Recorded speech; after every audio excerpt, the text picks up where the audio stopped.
Assalamualaikum warahmatullahi wabarakatuh. Bagaimana kabarnya hari ini? Semoga semuanya dalam keadaan sehat ya. Berjumpa lagi dengan Bunda.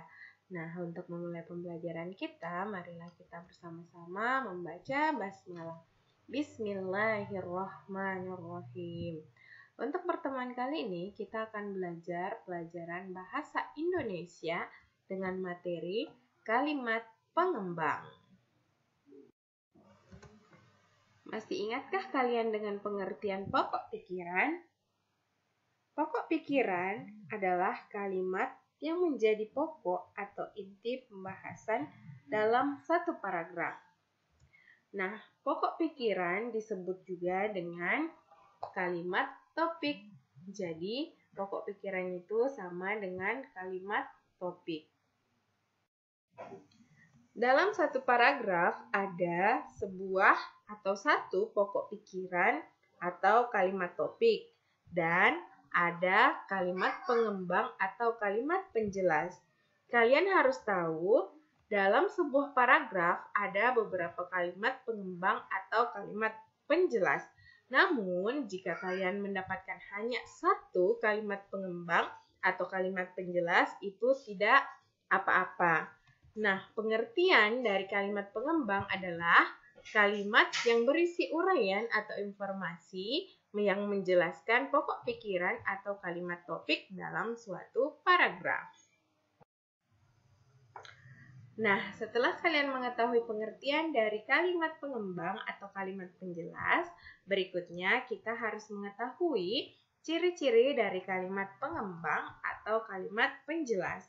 Nah, ciri-cirinya ada 4. Yang pertama, menggunakan kata rujukan benda atau suatu hal. Misalnya, ini, itu, tersebut, dan sebagainya. Contoh penggunaannya, pemanasan ini dilakukan untuk mencegah cedera. Yang kedua, hal tersebut merupakan suatu keharusan pada saat olahraga. Ciri yang kedua adalah menggunakan kata ganti orang atau sesuatu yang diorangkan. Misalnya, kata dia, mereka, ia, nya, dan sebagainya. Contoh penggunaannya, dia sekarang adalah siswa kelas 5. Yang kedua, mereka adalah anak-anak yang cerdas. Ciri yang ketiga adalah menggunakan kata penghubung antar kalimat. Misalnya kata bahkan, contohnya terlebih lagi, misalnya oleh karena itu, dan sebagainya. Contoh penggunaannya, bahkan hampir setiap hari ia makan buah pepaya. Nah, ciri yang keempat adalah menggunakan pengulangan kata. Contohnya, semua isi alam ini disebut makhluk. Artinya, ciptaan Allah. Berulang lagi, ciptaan Allah yang paling sempurna dan paling mulia adalah manusia. Nah, inilah ciri-ciri dari kalimat pengembang atau kalimat penjelas. Nah, sekarang kita akan mempelajari cara menemukan kalimat pengembang atau kalimat penjelas. Di bawah ini adalah contoh satu paragraf. Nah, kalian sudah tahu kan bahwa satu paragraf itu terdiri dari beberapa kalimat. Nah, kalimat pertama dari paragraf ini adalah salah satu ciri makhluk hidup yaitu dapat bergerak atau berpindah dari satu tempat ke tempat lain. Kalimat kedua, burung berpindah tempat dengan cara mengepakkan sayapnya sehingga dapat terbang di udara. Kalimat ketiga, ikan berpindah tempat dengan cara berenang di dalam air dengan bantuan ekor dan siripnya. Kalimat keempat, lain halnya dengan gajah. Hewan ini berpindah tempat dengan menggunakan keempat kakinya.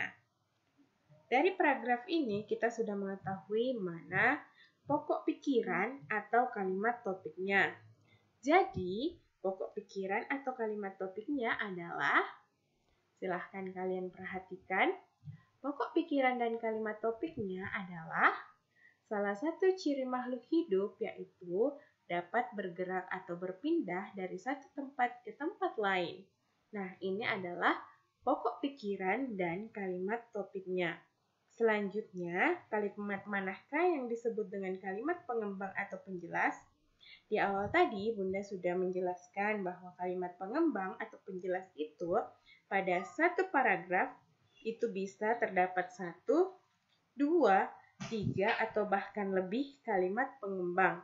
Nah, dari paragraf ini, kalimat pengembangnya adalah yang Bunda berikan angka.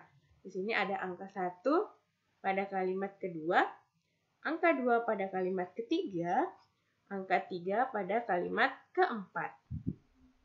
Jadi, kalimat pengembang dari paragraf ini yang pertama adalah burung berpindah tempat dengan cara mengepakkan sayapnya sehingga dapat terbang di udara.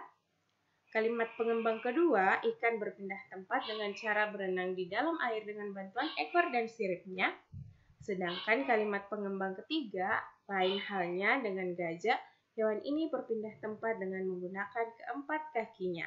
Nah, dari paragraf ini terdapat 4 kalimat pengembang atau kalimat penjelas.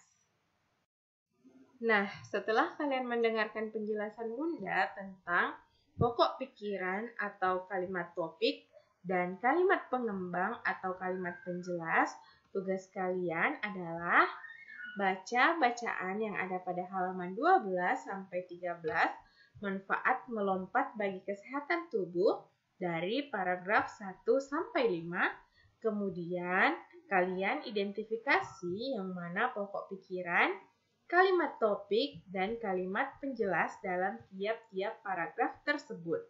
Dan tuliskan pada format yang telah disediakan. Kalian cukup mengerjakan dari paragraf 1 sampai 5 saja.